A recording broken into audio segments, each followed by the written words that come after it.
Hello everyone and welcome back to 80 Days with the Zauberflöte spielenden Passepartout. We are sitting in Moscow and we are having a little but still quite a magical adventure to go on. So, our new journey will take us over Ekaterinburg, Omsk and Irkutsk, or whatever the name is. We actually stopped in Vienna, where I found out that the donor monarchy seems to still be a thing, and we actually have military, which, for most people, don't be that awesome, but for me, believe me, it scroobly fucking diddly is. So, let's look. It will depart tomorrow, so we still have a day in Moscow, so I'd say, let's sleep a bit in Moscow and see what awaits us.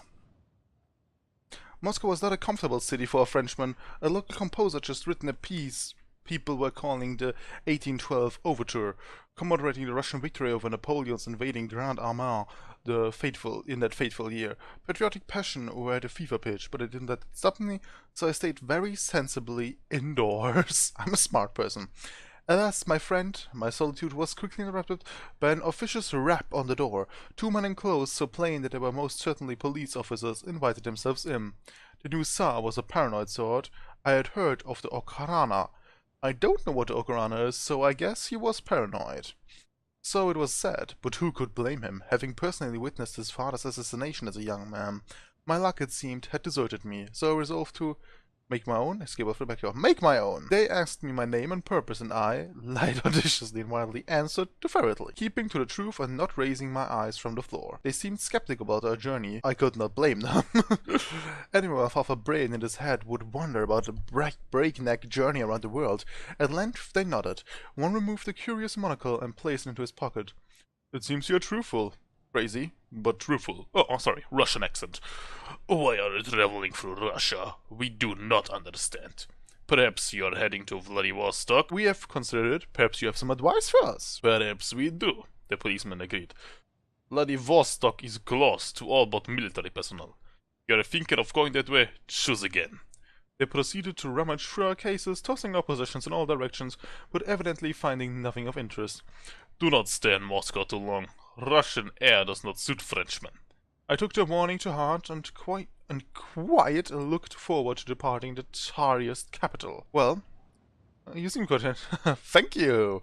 So, today we actually can go to the next palace we want to go. Ekaterinburg does not seem very interesting, and I don't actually think I have anything to sell there, do I? Whoa. Why is my globe spinning so fast? I don't want it! Stop spinning! No, we have nothing to sell at the moment, but we have a quite efficient traveling set, so I would say let's head to Omsk. It will only now... Oh no, it departs tomorrow. Whoops, not today. Tomorrow. Negotiate at 11 EM. It will cost a load of money, so... Let's look at how much would it cost to go to Vladivostok. I will go to Vladivostok, screw everyone else. 3,700. Oh, that's a long road. I need to get some money. So let's drop some cash here and go to Omsk. We have some extra space. We will take some damage, but sadly not enough to negotiate everything. That's also a beautiful train. Just look at that thing. I think those are Tesla coils. Oh, that's awesome! The bell in the stuccoed and whitewashed Moscow station gave its third and final clang, and the platform erupted into frenzy. Peasant woman convincing in prison cars... we boarded calmly. And convicts in the prison cars rattled their irons and sang Milosrdnyanya, the exiled song of despair, while businessmen and prospectors in smart four-timed coats slipped money to the providniks to secure their compartments. I did not push through that crowd, and we found ourselves in a small cabin, hardly regularly cleaned, with a shuttered shaving mirror and without heated water. Monsieur Fogg did not look displeased. I think he rather considered the outcome to be normal. Oh, deteriorated slightly. Sorry. Well, I hope you're not spending too much, Passepartout. That money has to last all the way around. I know, I'm sorry. Let's converse a bit. Greetings, Monsieur Nicholson. Now then, Passepartout. Hello. Let's tell us about Omsk. I've heard the governor of Omsk is a very important man. That is not helping at all. Okay. Tell me about Vladivostok. Everyone's worth some buyers will pay well for false passports. Ooh, luckily we bought one of those. Great, great, great. And we can go to Yokohama, which is in Japan. So, indeed, Vladivostok is linked to Yokohama by Korean trader, but it's slow going. Use the shortbread biscuit? Oh, so I can talk longer if I give him that. Interesting. Shortbread? Most generous. So, can you tell me something about Yokohama? Let me tell you, you can buy amethyst in Yokohama, you can sell for profit in Hong Kong. Now, the question is, would Hong Kong actually be connected in any way? Because it does not seem that way. The fastest way to Hong Kong from here is via Urga. Now anyway, tell me now, is this train going to Moscow? If I'm remembering correctly, no. No indeed, mister, we're heading east. Oh dear, so much for our westward trip around the world. Nonetheless, I've heard Lake Baikal is lovely this time of year. Well, yeah, I guess so. Singapore. I am not sure where Singapore is located. I don't actually know any of these names except for Hong Kong, so Rangoon maybe? Let's just say that you can buy bolts of pure silk in Rangoon and you can sell for profit in Hong Kong. I seem to be able to sell a lot in Hong Kong. Let me tell you, you can buy Buddha's teeth relics in Rangoon, valuable in Pengesau Pass. Man, that's complicated. So, we found a route to Yokohama. That's interesting. And we did not find anything else, sadly though. I would have loved an efficient way to earn some money. The motion of the train. We had several more days of this journey, through the middle of nowhere at all. Oh, that's depressing. And Monsieur Fogg actually takes some damage. I can Fogg, I guess. Our fellow passengers were a mix of convicts, political radicals, prospectors, businessmen, and military officers. In the midst of this was a young lady, Rosa, wearing a bored expression. She was harangued by a formidable maman. Maman? Is that like mom, I guess? I made her acquaintance. Only too easily. She was desperate for a sympathetic ear and told me her great secret. She had fallen in love with a peasant boy in 4th class called Jack, by which I understood that they had shared a glance of extreme passion in the baggage car. Ah, to be so young and utter foolishness. I promised I would give her any aid I could to pursue her tryst? What is tryst? Well, I guess fuck knuckling, so yeah, let's go it. What else could I do? Surely it would provide some entertainment for a long voyage. We crossed the Volga in an early afternoon, crawling slowly over a bridge perched on high stone pillars. The devoted Russians stood. It was a muddy, sluggish river. The devoted Russians stood. We are patriotic. The Tsar's going to kill us otherwise. And crossed themselves while looking out over the water. I could just hear the lighting, riving, or beating songs of the Volga boatmen over the whistles of steamboats. And I guess we need to fuck a bit. I hardly trust you to... Oh, I'm sorry.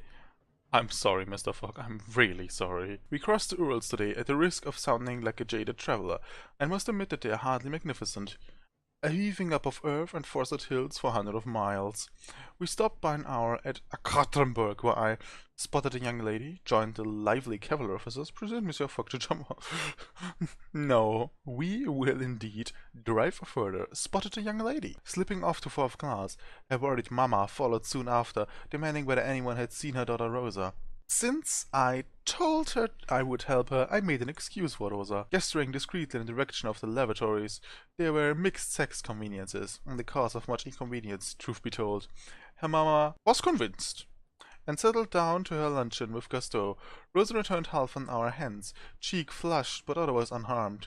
She cast me a grateful glance. I could only hope her little amour would not blossom into outright scandal. Or maybe it will. I mean, a bit of fun is never bad. Greetings, Rosa. Have you ever been in love, monsieur? I can't say yes, so I guess no. Tell me about Omsk. Oh, but now you can get to Kabul from Omsk, aboard a mail airship. Interesting. Where's Kabul? Kabul is the northernmost city of the British Raj. Alright, I guess that's cool. Baghdad? We can go to Baghdad. Did you realize that some buyers will pay well for woolen cloaks from Baghdad? No, I did not know that. But now I do. That's a long fucking way down. But on the other hand, I have a lot of time left, so maybe. Time on board trains takes on a meditative quality. I danced like a Kazakh. I visited the library car. I'm not a party goer personally. And met Goland, the daughter of a Mongol chieftain, who was poring over a thick volume of algebra. I lamented my lack of I confessed myself surprised. by her choice of reading, but she shrugged. I must study algebra if I'm to be an engineer in the Imperial Army of Russia. I wish to leave behind my ancestors' warrior past. It is a new world. We may remake ourselves as we like, she laughed, delighted. Just so. She folded the book closed. You have traveled, monsieur. They call us barbarians, don't they? She asked. I felt sorry for her and wanted to soften the truth. They do. Who are they and what do they matter? Well, yeah, mostly. I demanded with fine rhetoric and spirit. Your life is yours. She leaned forward, eyes shining. The truth is, there's more going on in my country than most outsiders know. We are growing fast, as a people. You mean it? What do you mean? No, not territorial expansion, I'm pretty sure. This is an age of progress, she replied, tapping her books, of systems and of ferrodynamics. And my people, we have discovered some very interesting things. I was intrigued and leaned forward to hear more, but the girl shook her head. I won't tell you, she said and laughed. I will show you. Tomorrow night, on deck. I will be there. We conversed until supper, and she presented me with her family's sulde, a Mongolian horsetail banner. Oh, I do not have any need of my past where I am going, she said. You have it. Do with it what you want. Your character is now presentable. The Mongol sul should fetch a good price in Yokohama if we don't find a use for it. That's good, because we are heading that way. I will try my best, Monsieur Fogg, I'm sorry. We arrived in Omsk today and stepped off the train in a company of a full score of British, Dutch and German merchants, with military officers taking their place. As the door closed, I caught sight of Golland. But a brief glimpse, I jumped back on the train quite happily. Golland, who seemed surprised to see me on the platform. She made as if to call something out, but then the door slammed and the train was away down the track. Oh, hard it can be to wonder what I might have been. The cases felt light compared to the weight of my heart. Goodbye. I would have loved to see the glorious Mongolian stuff. I think we complete our Russian costume here for protection against the cold. That's a really good idea. Oh, and Ochanka, interesting. So we're 380 in Yokohama. That's also quite good. What is the hammer? Well-balanced carpet hammer, valuable in Krimshanka, Lahore and Agra. Not so much. Pyongyang. Can we actually go to Pyongyang? I don't know. Can I open up the map, please? Where is Pyongyang located? Beijing is here. Pyongyang is here. With a bit of luck, we could go from Ussuriska or maybe even Karemskaya down here to Pyongyang. I need to find out a bit more about roads to Pyongyang. This could make stuff easy or really hard. I'm going to invest. I need the money. Give it to me. Nice. So, we still have quite a lot of money. Not enough, mind, but we have a lot. So, let's look up. Can I go to Rishka? It arrives on Thursday in 2 days. All trains depart in 2 days. So, this down here to Kabul departs tomorrow. I go to Delhi, Agra, Alabrand. Oh, wait a second. Pyongyang is here, meaning I can quite easily go there. But I can also go to the market. Yokohama. There was something else, was there? Yeah, this in Agra. Valuable in Agra. So let's scroll a bit. If we would go down here to Kabul, we could maybe go to Lahore, Delhi, to Agra, sell it, get some money, and then go over the Pangsau Pass or Impel over to Kanto or Hong Kong and go up to Beijing, Pyongyang, and then still end up at Vladivostok. We could. It departs tomorrow, so we'll have a full day, and then we will do it in 80 days around the world, and we will see everything we want to see.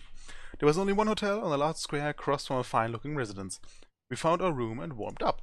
In front of a roaring log fire, built disconcerted from the same catalogs as the walls, floor, and furniture of the room, and the building itself. I can explore. Let's look around a bit before our thing goes off. Omsk was the most important stop on the line between Moscow and the Siberian capital of Ruzhsk. A fact we were made aware of by a signboard in 5 languages that told us as much as just outside the station building. The source of all this importance was unclear. The town was presumably of religious importance. It was definitely unclear. And as we walked the streets of this minor, chilly town, I must say that no obvious reason emerged. Sadly. So I would say, let's embark onwards to Kabul. Mail airship. Oh, that's beautiful too. Just look at that thing. The airfield just outside Omsk gave us the opportunity to escape Siberian and head south to More options for onward travel in the busy and well-developed north of India. Yes, of course India is well-developed. Greetings, Monsieur Chesney. Your ticket? No, I cannot throw you overboard, but I still wish to see it. Begin conversation, Kabul. I'm told Kabul is the northernmost city of the British Raj. I have heard that the British have an uneasy peace with the Durrans. So I would like to hear a bit about Lahore. My apologies, I could not say. Now tell me, how many years do you think I've been working on this airship? He has a mustache. He also is very hairy. He has a... Harry! No, you're Harry Wizard! Well, I'll have to cut that out. So, a red uniform could mean that he's working a very long time, but red is something Russian, and he seems like coming from Russia, meaning he probably is a veteran. 7 years. 7, monsieur. You have the itch now, I think. Ha! You're quite wrong. I've been on the ship for almost 1 year tomorrow. Ah. Alright, I guessed others. Yeah, everybody makes mistake. So how about going to Baghdad? Never mind that. Some buyers will pay well for woolen cloaks from Baghdad. Herat? I'm afraid I have to go now. Well, alright. Bye, I guess.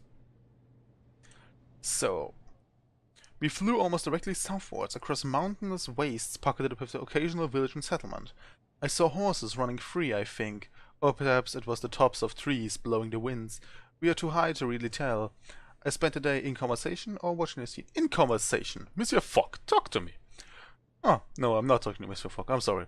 Hoping to get information for our next leg, learning from a cheerful Bangladeshi errand boy that airships from Colombo make short work of the Bay of Bengal.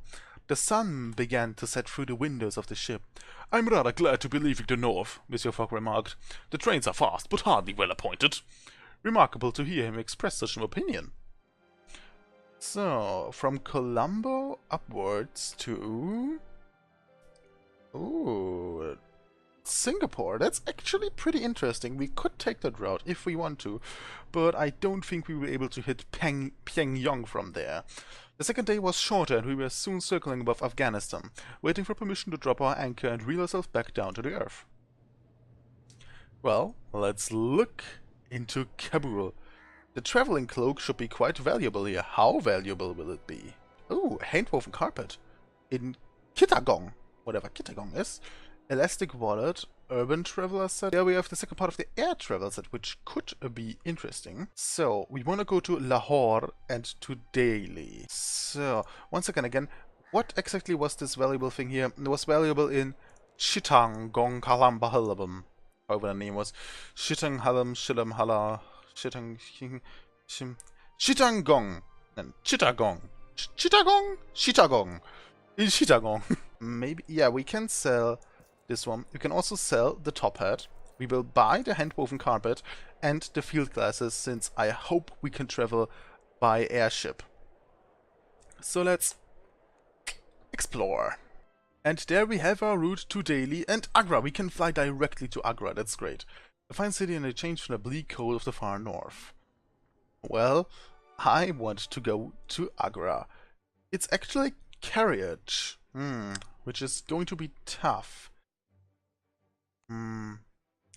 Take a shorter way to Lahore, but I don't have anything to sell in Lahore, so let's... Tomorrow at 8 AM. We will go tomorrow at 8 AM. Just sleep tight. As the nights fell, I afforded my master every service. I engaged another guest in conversation. I afforded my master every service, and assured he was comfortable. Improved slightly, that's good. I'm in fine form, but we must make haste. Yep, we indeed have to make haste. Onwards to Agra! You of course buy additional luggage. We need... I'm literally riding on steam elephants. No wait, those are not elephants, those are ox. Anyway, this is... I love this game. We had a mechanic Impala-kid for the journey and clambered aboard. The fuck is this? Oh, hello, Monsieur Fogg. Begin conversation about Agra. What do you feel about Agra? I have heard that Agra walks from place to place. Is that not remarkable? That's actually really interesting. Hong Kong. Did you discover anything in the paper about Hong Kong, for instance? Some buyers will pay well for fog coats in Hong Kong. I think we have one of those, actually. And Calcutta? They say that the Bengalis are much in favor of Indian independency. Interesting. So let's jump over Lahore. The Grand Trunk Road stretched from Afghanistan to Bengal was an ancient trade route. The Maoris had once used it to trade with ancient Greeks, and now the British Empire had repaved and restored it. The Great British Empire. For their own purpose, of course. Mechanical palanquins laden with trade goods jostled alongside troop transports and twitching steam carriages imported from England. All were brightly painted, each one bearing an individual's mark, I would say, at least. I had no doubt the traders and drivers, and perhaps even their families, had mixed their own sweat with the paint. The day's journey passed quickly, a blur of color and sound, and it was only as the sun dipped below the horizon and the palanquins lit their phosphorescent lamps that I realized we had reached the city of Lahore. Onwards to Delhi, skipping Delhi completely. It was only a short distance from Lahore to Delhi, and we had been promised it was a particularly well-maintained stretch of road. I examined the other vehicles, I called out to other vehicles, I played whist with Monsieur Fogg. What a fuck. With a pack of cards he had conjured up from somewhere, the mechanicals bearing our palanquin were so steady they barely jostled us all. Alas, I barely managed to win a single round. Little surprise, given that my master's monomania for the game. We will simply have to practice more, he remarked. An afternoon well spent, though I was not sorry to see the ancient fortified walls of Delhi appear out of the haze of dust ahead of us. We continued on. I was weary of being on the road so long. Despite the remarkable cities and sights we had been seen since departing Kabul, yet when Agra came into view and tossed aside any remembrance of my journey upon the ancient Grand Trunk Road, at first I only saw 4 massive stone-clad jointed legs, the white marble magnificence of the Taj Mahal. Oh my god, is that city actually running on legs? Which stood still. I could see enormous furrows raked into the earth leading up to each leg. Oh, I had heard rumors, of course, but the truth of the West walking city perched high atop its pillar-like mechanical legs left me with only one question. What would it feel like when it walked? I suppressed a shiver as I regarded our marvelous destination. Oh my god, it's a walking city, how cool is that? The Western Star is going to be sold immediately. What's the railway whistle? The railway man said, great, I can buy that. Oh, and we actually got 3 trading cards that he summoned up. Singapore and Hong Kong. We will most likely stop in Hong Kong, so I would love to buy those actually. But the place is quite limited, so the forward can be sold later.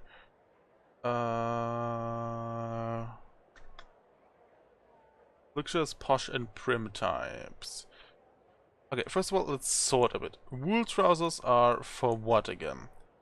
You are the Englishman wardrobe. I do not need you. I bought you for 0, so I can put this around here. Want a hooded cloak? Part of the urban traveler set. Nah, no, thank you. I actually will buy the zoetrope. Zoetrope on a well-oiled spindle that, when spun, brings 2 ballroom dancers to vivific life. So, I think we'll sell this in Hong Kong, so come on. We will not buy the harness, though. Should help us negotiate times of train journeys. A game of whist later, I think. Maybe. So, let's find some routes to travel. I would love... Perfect! I want to go there. The city of Agra itself is a wonder. Definitely a wonder. The Mughal Emperor Shah Jahan had wished to build a monument to his great love, Mumtaz, and instead of a mere building had commissioned a roving city.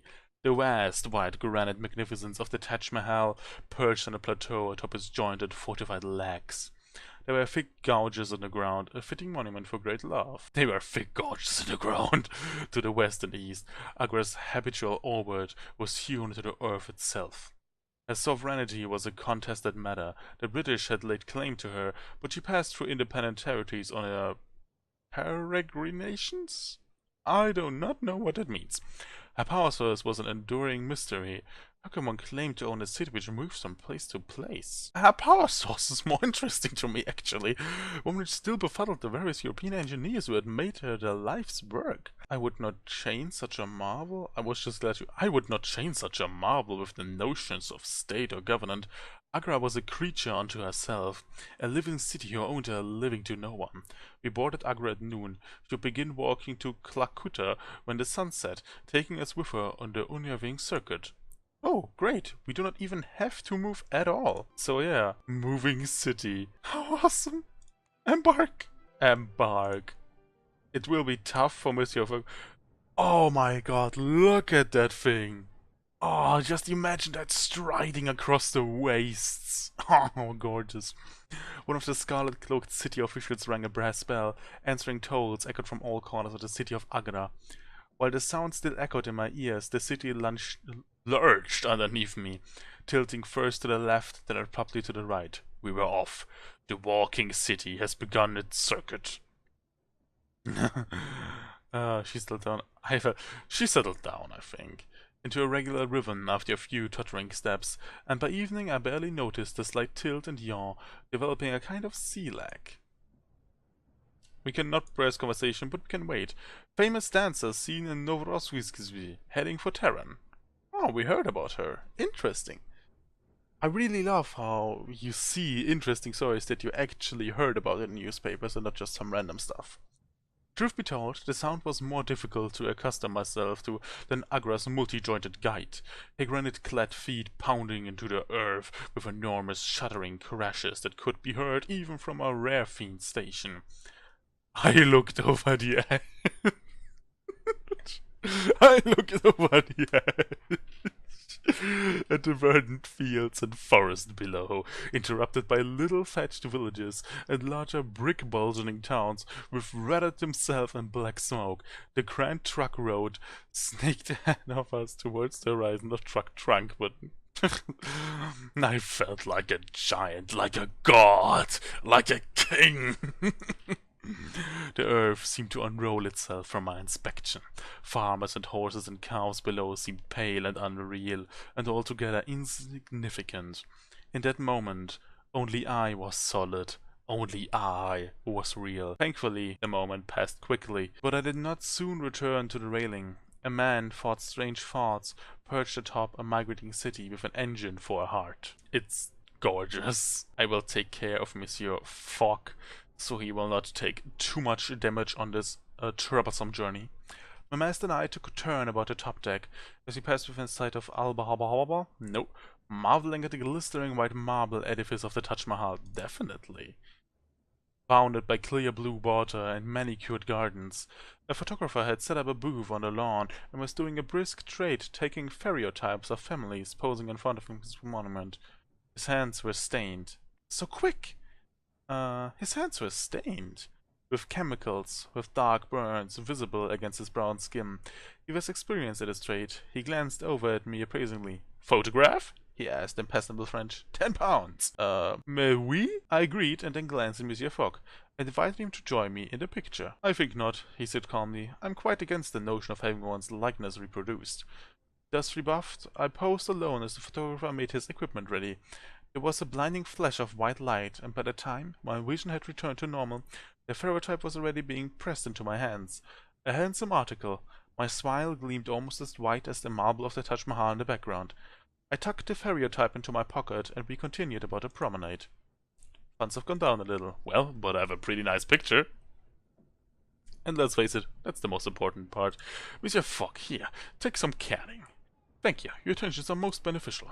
I try my best, Monsieur Fogg.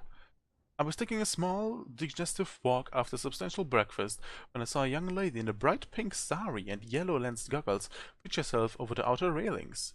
I leapt across the deck, and immediately entangled myself in some coils of rope which toppled me onto the railing in a slightly less heroic fashion than intended, appeared over the edge, sick with morbid curiosity, definitely, about the woman's fate, only to see her waving up at me cheerily, suspended from a railing by a length of thick hemp rope knotted around her waist. I waved back. Why not? though my fixed expression could hardly have been described as nonchalant, even by the kindest critic. The woman sought me out at a luncheon, by which time I was much recovered, and she introduced herself as Daya. Mademoiselle Daya? Oh, I cannot use your first name. You must tell me what you were doing. Mademoiselle Daya, about a pleasure to make your acquaintance. She laughed in surprise. Your manners are very fancy. Invited you to sit with me? I thought we had lost you earlier. I invited her to sit with me. Let's talk while sitting. After all, we are French. As was only polite, but she shook her head. I don't eat up here, she pronounced derisively before glancing at me with bright mischief. We are a city of many levels. The real Agra is below decks. I'll take you down tomorrow, if you want to do more than sightseeing. She swept away into the crowd, leaving me to contemplate her challenge over my meal. Tomorrow, you say? I think we will hit Calcutta. Of course, I went below decks. I'm a man who cannot resist a challenge. Daya told me of some of the history and layered as we descended a series of stairs of increasing wickedness. The upper deck was devoted to a Taj Mahal. I followed until we reached the stop. My guide raised a hand. The sound of the engines was vibrating through the floor. There was no one about. There was no one about. I was beset by the sudden thought that she had brought me to this empty spot to rob me. Then she opened a pair of carved doors, a flurry of people, an enormous set of boilers. She opened a pair of carved doors, saying with grave ceremony, "Welcome to the lower city." I blinked my eyes against the light as they adjusted. I saw where we were. We had come to a township built within the echoing bowels of the city, complete with shops, residences, and even children playing games in the street. To these children tossed adjustable spanners and brass rings, gigantic dials and levers, a muzzling call the faithful to prayer. A child threw a ring at my feet. A child threw a ring at my feet, I guess. And shyly approached as I reached out to hand it back. The ring I saw was old and engraved with measurements. A kneecap! Oh, no, that's not the child. A kneecap, Daya said. We go for 5 or 6 every decade. Daya was clearly a well-known figure and introduced me to her fellow lower city folk with great pride. Almost everyone wore tool belts and yellow lens goggles. So, she asked, turning on the spot with the hands outstretched, what do you think of my home, Frenchman? It's a fantastic hidden world, actually, I declared. I would not have dreamed such a place existed beneath the parks of the upper deck. Daya nodded at my response, turning it over in her mind. The truth is, I think that all cities have a below decks, my friend, she said. Agra is just more obvious, or less depending. All too soon I heard the sound of the bells. There was something hinted at in her tone. I thought, at least. She smiled weakly. Don't worry, Passepartout, she murmured. I'm not going to eat you. Madame, But before I could finish my thought, the balls rang out for a stop. The room around me exploded in controlled chaos. Steam exploded from valves, the floor rocketed, brass-goggled man and woman pulled enormous levers. I want to watch them. Levers. Threw open iron grates and shouted instructions at each other in a storm of languages. The city lurched to a halt, and the great heart stilled. We had arrived at our destination, the British city of Calcutta. I never saw Daya again. Calcutta. A quite great city. So we can sell our hunt with... No, this is Chittagong. We are wrong. This is not where I was supposed to be. Oh my god, Oh my god, what did I do wrong? Oh, Chittagong is one farther away. I need to find a way to Chittagong from here. Alright, that's all. Oh, there's my fire type. Handsome fire type of myself, looking quite dashing. Nice. Cowboy boots? Don't think I need that. Over this the poor understand prime times. Into the soldiers and stubborn types. Prime and sea dog times. Part of the frequent flyer set. For sleeping on the seats of an airship. I think before we buy anything, we indeed need to find out how we can move. Our way to Chittagong is right here. Great. And a way to Singapore up to Hong Kong. Interesting. Calcutta was an industrial city which had built its wealth on opium, textiles and indigo, but it was not to say it was uncultured. Well, hopefully not. The chai shops which I passed by, nothing compared to Paris, of course. No, the chai shops could be interesting. which I passed by were all thronged with affluent babus and Benjis discussing poetry and literature and the sticky subject of Indian independency. It seems there was a discontent brewing. It seemed a natural outcome of events. There's always discontent brewing, but let's see where this one takes us. In several places, and I wondered if it would be able to avoid all consequences of it. Where's the most dangerous right now? Do you think there will be trouble soon? Where's the most dangerous place right now? I'm asking for a friend. I asked, and the woman nodded.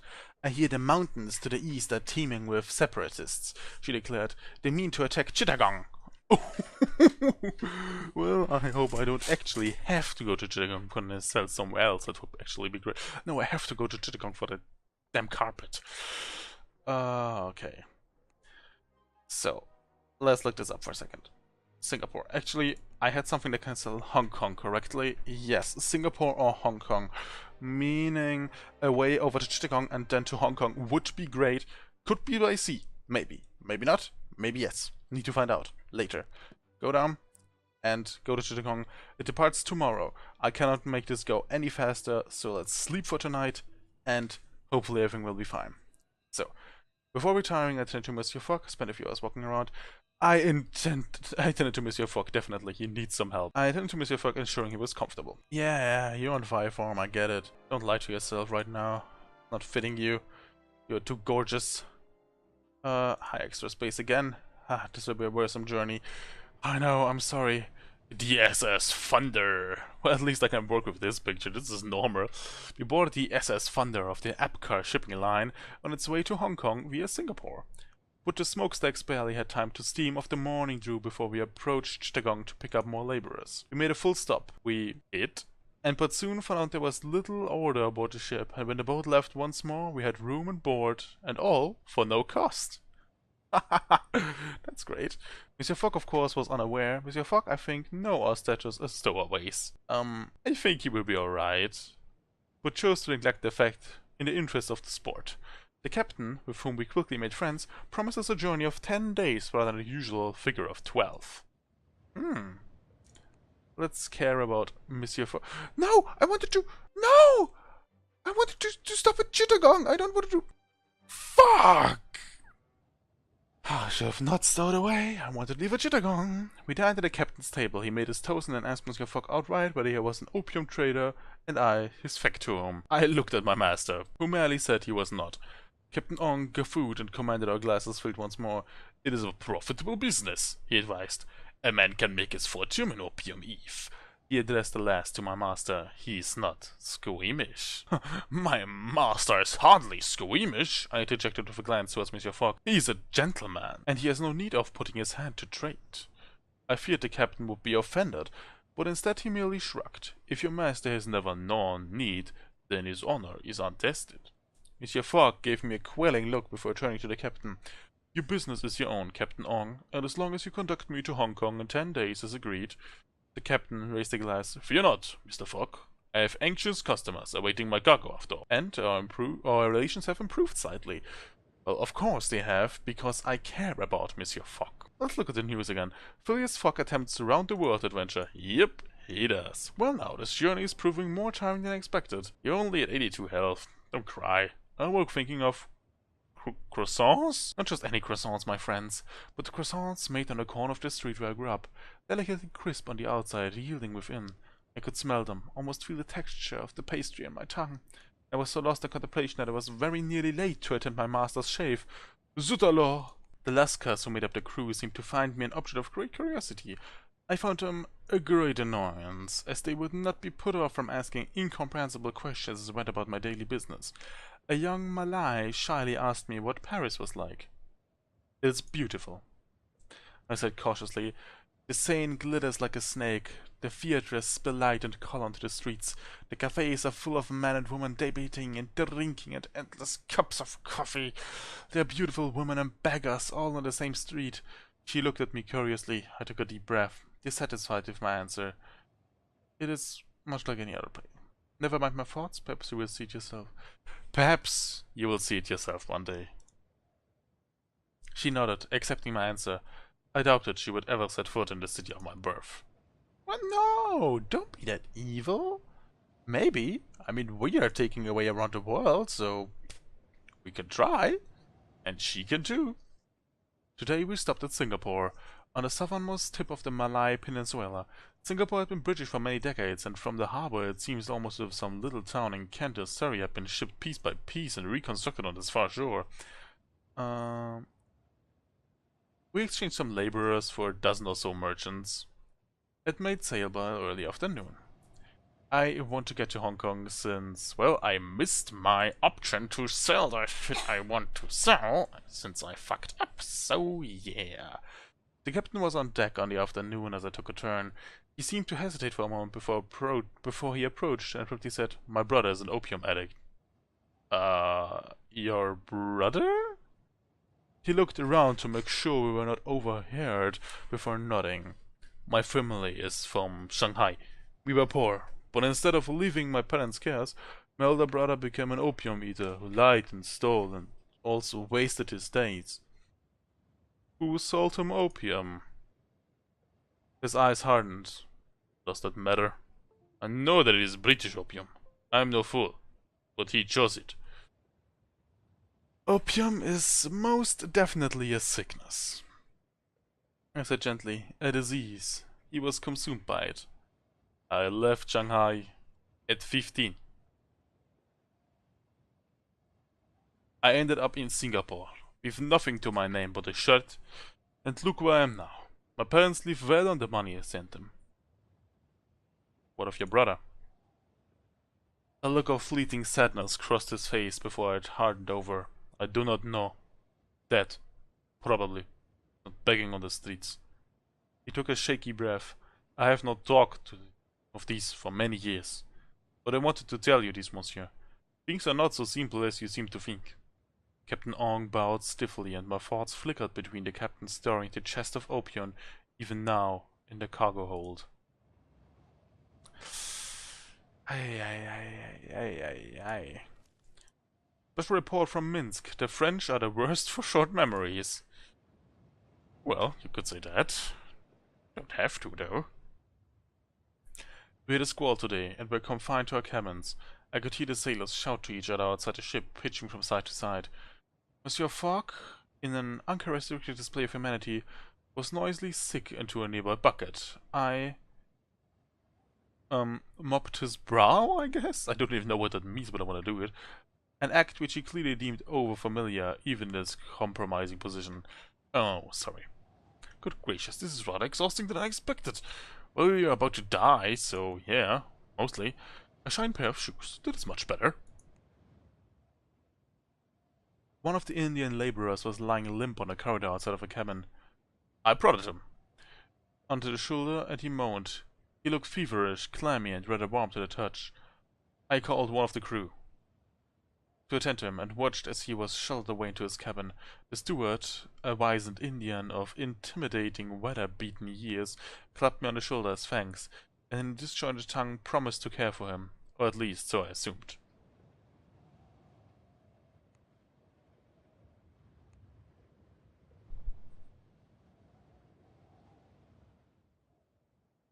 The ill laborer was walking in slow circles about the deck when I came up. He looked over as I walked past. I greeted him with a slight wave. He gave me a glare. I was to take up a job at the alpaca warehouse in Hong Kong, but now they think I will not be able to work well. I have no job because of you. He turned away, and I fled the deck rather unceremoniously. Well, I tried my best, I'm sorry. Should have not died.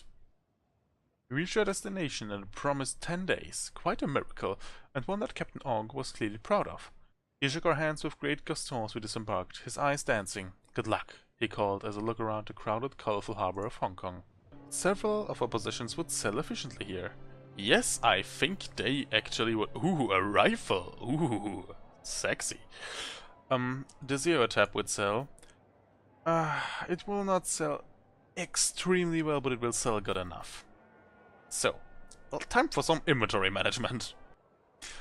Inventory management over. I bought the caliber rifle, I bought some cowboy boots, and I think everything should be fine in my inventory right now. So let's explore Hong Kong. Our aim is still Yokohama, and of course Pyongyang, but more Yokohama. And there's actually a way to Yokohama. How great! I was looking over a bowl of bright red Chinese silk when a man accosted me. This man had a mustache so fine, so luxuriant, so well tended that I believe he lost the power of speech. I watched, mesmerized, as it quivered with his every word of introduction. It seemed his name was Fix. He offered me a drink, and given that I had a few hours to spare, I could not in good conscience refuse. He led me into a dingy basement where a sour-faced Chinese woman presented over several tables and a few couches with man and woman, mostly Europeans in various states of lulling intoxication. You frequent such a place? I asked, attempting to reconfigure my image of Monsieur Fix. The gin is good, he told me, and ordered us a bottle to prove his claim. It was thin and sharp, but not wholly distasteful. We chatted amiable for a time, though I noted he kept my glass full and not his own. Listen, he said abruptly, I am a police detective, sent from the London office. You, a detective? I could not hide my incredulity, but he presented me with his commission, which seemed in all respects genuine and correct. You have been duped, he resumed. Mr. Fox's wager is a pretext. Last September, a robbery of £55,000 was committed at the Bank of England by a person whose description answers exactly to that of Mr. Phileas Fogg. He is what? 55,000? I slurred, feeling the effect of the bottle of gin. That surely cannot be. You know scarcely anything of your master. Fix ground on. You went into his service the day he departed on the so-called wager, carrying little but a large quantity of banknotes. He's too gallant to be a thief, I protested. Fix strokes his mustache. Thieves are frequently gallant, he assured me. Charismatic, even. You cannot accuse Monsieur Fogg of charisma. But suddenly I began to doubt. Everything Fix said was, after all, true. My master was a mysterious fellow whose motives were not easily perceived, and his wager, well, was a most peculiar one to be sure. The detective hissed a breath which fluttered the tips of his oiled mustache. I could arrest you as his accomplice. I cannot betray him, I replied with a shudder, even if what you say is true. I am in the service. My loyalty cannot be bought. I come from a village where they don't eat that kind of bread, monsieur. Fix pressed the pipe into my hand, and unthinkingly lifted it to my mouth. As my head began to swirl and spin, my fingers shivered. Suddenly I recognized these blurry thoughts for what they were. Opium-induced mandarings. This is an opium pipe, I accused, standing up so abruptly that my chair tipped over. How dare you, sir? Fix chuckled hollowly. I dare, because I must at all costs separate you and your master, as you call him. Then you will fail. Having delivered my dramatic promise, I staked out of the opium den without a backward glance. The fresh air cleared my senses a little, and I returned with shaky steps to Mr. Fogg. Despite the gin sloshing its way through my body, I felt as sober as a judge, and twice as grim. Not a nice little journey we had there, but we recorded long enough for now. This was 80 days, a truly magnificent journey. We reached a long way, down from Russia, over India, even in Singapore for a second, over Hong Kong. A truly magnificent way over the globe. It really feels awesome. And next time, with a bit of luck, we will go over Beijing to Pyongyang, Vladivostok, Yokohama, and then find our way over to America and around the world. But until then, I hope you had a great day. I wish you a golden night. And I want to say one thing. Bye-bye!